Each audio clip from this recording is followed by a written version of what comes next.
मान लो दो set given है ए एंड बी, जहाँ पे small a is an element of A and small b is an element of B. तो Cartesian product of A and B, इसको represent करा जाता है ए क्रॉस बी से। अब इसका मतलब क्या है ये हम लोग एक एग्जांपल के थ्रू समझते हैं। तो मान लो सेट ए गिवन है ए बी, सेट बी गिवन है 1 2 3। मैंने पूछा Cartesian product of A and B बताओ। तो उसमें क्या करना है, सेट ए का हर एक एलिमेंट सेट बी के हर एक एलिमेंट के साथ पेयर बनाएगा।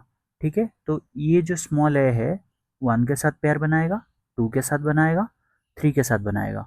फिर स्मॉल बी जो है ये 1 के साथ बनाएगा, 2 के साथ बनाएगा, 3 के साथ बनाएगा। तो फिर ये जो पेयर है ये ऐसे बन जाते हैं A1, फिर आ जाता है A2, फिर आ जाता है A3, फिर आ जाता है B1, फिर B2, फिर B3, ऐसे। और इनको बोला जाता है ऑर्डर्ड पेयर।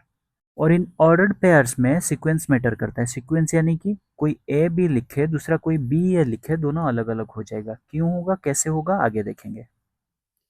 तो ऑर्डर्ड पेयर्स के कुछ रूल्स हैं। पहला है कि ए बी जो है वो बी ए से डिफरेंट है। ए बी को आप बी ए के बराबर नहीं लिख सकते। इसको कोऑर्डिनेट एक्सिस की तरह मान लो।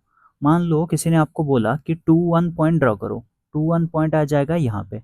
अब मैं बोलूँगा कि 1 2 पॉइंट ड्रॉ करो, 1 2 पॉइंट आ जाता है यहाँ पे, क्योंकि दोनों का एक्स वैल्यू और वाई वैल्यू दोनों अल्टरनेट हो जाता है। तो 1 2 इज नॉट इक्वल टू, ये जो पॉइंट है ये हो गया 2 1, ये जो पॉइंट है ये हो गया 1 2। तो 1 2 इज नॉट इक्वल टू 2 1। तो वैसे ही A B will not be equal to B A. तो इसीलिए A cross B will not be equal to B cross A. A cross B में एक चीज़ नोटिस करो, हमेशा पहला एलिमेंट जो है वो ए का एलिमेंट है। पहला एलिमेंट ए है, ये देखो, ये ए है, ये ए का ही एलिमेंट है। अब बी है, ये भी ए का एलिमेंट है। ए क्रॉस बी है, इसीलिए ऑर्डर्ड पेयर्स में पहला एलिमेंट जो है वो ए को बिलोंग कर रहा है। और इन ऑर्डर्ड पेयर्स में जो सेकंड नंबर है ये बी को बिलोंग कर रहा है। 1 2 3, 1 2 3, ये बी को बिलोंग कर रहा है। ठीक है, अभी मैं आपसे पूछता हूँ number of elements in A cross B कितना होगा। ए में कितने एलिमेंट्स है, यहाँ पे 2 है। बी में कितने हैं, 3 है। इसका हर एक एलिमेंट इसके साथ पेयर बना रहा है। इसका मतलब ए क्रॉस बी में टोटल कितने हो जाएंगे, 2 × 3 इजिकल टू 6। तो वैसे ही number of elements in A cross B कितना हो जाएगा, number of elements in A into number of elements in B. तो अभी अगर उल्टा गिवन है, आपको ए क्रॉस बी गिवन दे दिया और आपको बोला कि ए और बी का वैल्यू निकालो, तो कैसे निकालोगे। तो in A cross B set of first elements A हैं, set of second elements B हैं। यहाँ पे हमने ऑलरेडी नोटिस कर रखा है वो चीज़ कि ए क्रॉस बी में ये जो पहले एलिमेंट्स हैं, ए ये हो गया, बी ये हो गया, ये ए को बिलोंग कर रहे हैं। और जो सेकंड एलिमेंट्स हैं वो बी को बिलोंग कर रहे हैं। 1 2 3, 1 2 3, 1 2 3, ये बी को बिलोंग कर रहे हैं। तो ए क्रॉस बी में सेट ऑफ फर्स्ट एलिमेंट्स ए को बिलोंग करते हैं और सेट ऑफ जो सेकंड एलिमेंट्स है उनको कलेक्शन करोगे तो बी आएगा। अभी नेक्स्ट है कि अगर ए और बी में से कोई एक फाई है तो ए क्रॉस बी फाई हो जाएगा। ऑर्डर्ड पेयर्स में होता क्या है कि एक सेट के एलिमेंट्स दूसरे सेट के एलिमेंट्स के साथ मिलके जोड़ी बनाते हैं, जैसे यहाँ पे बना रहे थे। तो जब उनमें से एक सेट फाई हो जाएगा, यानी कि उसके अंदर कोई एलिमेंट रहेगा ही नहीं, तो वो जोड़ी किसके साथ बनाएगा, नहीं बना पाएगा। तो ए क्रॉस बी जो है वो हो जाएगा फाई। तो वैसे ही जब ए या बी इनमें से कोई एक इनफाइनाइट हो गया तो ए क्रॉस बी क्या हो जाएगा, इनफाइनाइट हो जाएगा।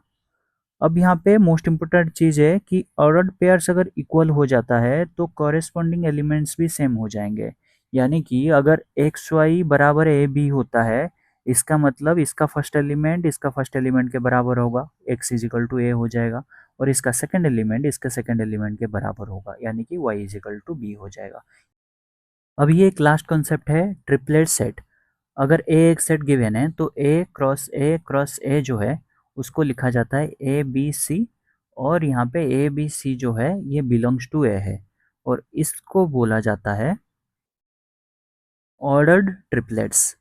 अब जब पॉइंट में खाली ए बी आता था, ऑर्डर्ड पेयर आता था, तो उस टाइम पे दो सेट का वो कार्टेशियन प्रोडक्ट होता था, यानी कि आर क्रॉस आर। तो इसको हम लोग 2D में रिप्रेजेंट कर लेते थे। जैसे यहाँ पे हमने ड्रॉ करा है कि एक पॉइंट मान लो गिवन है 1 2, उसको एक्स वाई एक्सिस में हमने ड्रॉ कर लिया। लेकिन यहाँ पे जब आ जाएगा ऑर्डर ट्रिपलेट्स, तो यहाँ पे हमें 3D का कंसेप्ट यूज करना पड़ेगा। तो यहाँ पे टोटल 3 डायमेंशंस यूज होंगे।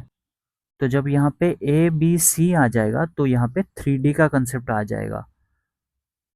तो मान लो मैं आपको एक पॉइंट दे दूँ 1 2 3 और बोलूँ कि इसको रिप्रेजेंट करो, तो इसको रिप्रेजेंट हम लोग 2D में नहीं कर सकते, उसके लिए हमें 3D चाहिए होगा।